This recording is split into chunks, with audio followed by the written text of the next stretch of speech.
Is your Lenovo laptop refusing to turn on? Let's walk through some quick steps to bring it back to life.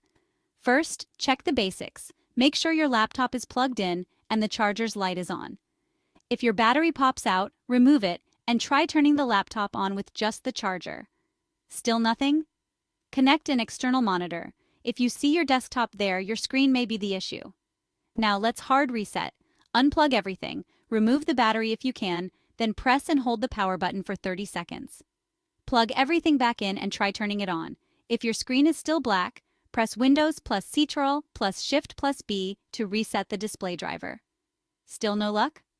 Try booting into safe mode or check your graphics drivers. If nothing works, it might be a hardware problem, so reach out to Lenovo support. You got this. Step by step, you'll get your laptop running again.